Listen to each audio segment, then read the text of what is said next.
Bismillahirrahmanirrahim. Assalamualaikum warahmatullahi wabarakatuh.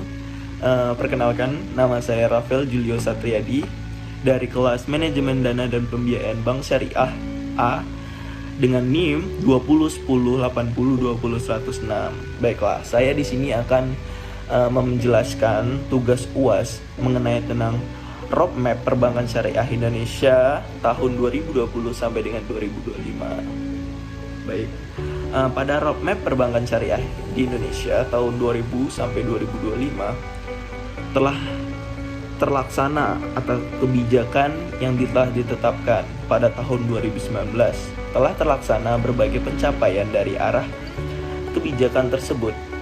Arah kebijakan yang pertama adalah memperkuatnya sinergi kebijakan antara otoritas dengan pemerintah dan juga stakeholder lainnya. Hal ini telah dicapai dengan terbentuknya Komite Nasional Keuangan Syariah dan juga yang disebut KNKS. Dengan diterbitkannya Peraturan Presiden tentang KNKS pada tahun 2016 dan pelantikan manajemen eksklusif KNKS pada tahun 2019. Nah, untuk selanjutnya adalah perkembangan perbankan syariah. Untuk perkembangan perbankan syariah juga didorong oleh keinginan masyarakat untuk melakukan aktivitas ekonomi dan keuangan sesuai dengan tuntutan syariah Islam. Sebagai landasan filosofi perbankan syariah, ekonomi syariah memiliki tujuan utama dalam SDG yang berfokus pada 5 PS, yaitu People, Plans, Property, and Peace and Partnership. Jauh sebelum adanya SDG maupun 5 PS, prinsip-prinsip perbankan syariah telah mengacu pada nilai-nilai tersebut dalam segala aktivitas yang dilakukan.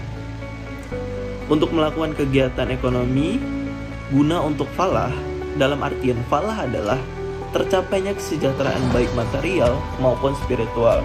Kesejahteraan tersebut diartikan dengan tercapainya pemenuhan hidup dalam artian aspek sosial dan ekonomi serta terpenuhnya kebutuhan dasar manusia, maslahatnya. Nah, selanjutnya, sejatinya, perbankan syariah dapat berkontribusi lebih pada perekonomian nasional, mengingat karakteristik yang lebih dekat dengan sektor real.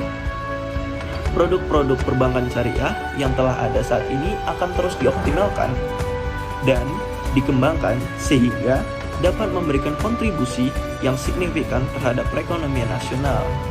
Nah, perbankan syariah dapat mengoptimalkan perannya dalam pembangunan sektor-sektor prioritas pemerintah dengan memasarkan produk seperti pembiayaan istihana pada sektor perumahan rakyat atau pembiayaan salam pada sektor berbasis supply chain seperti pertanian, pengelolaan, tekstil, dan lain sebagainya.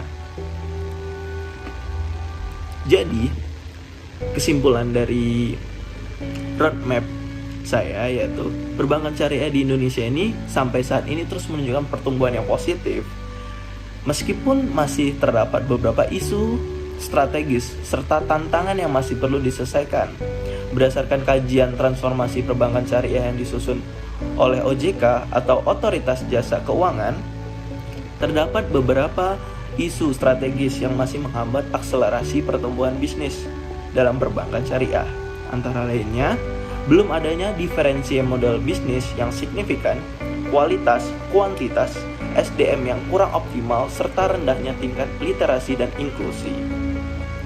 Oleh karena itu, roadmap pengembangan bank syariah harus disupport serta selalu dalam pengawasan untuk menselaraskan perbankan syariah Indonesia.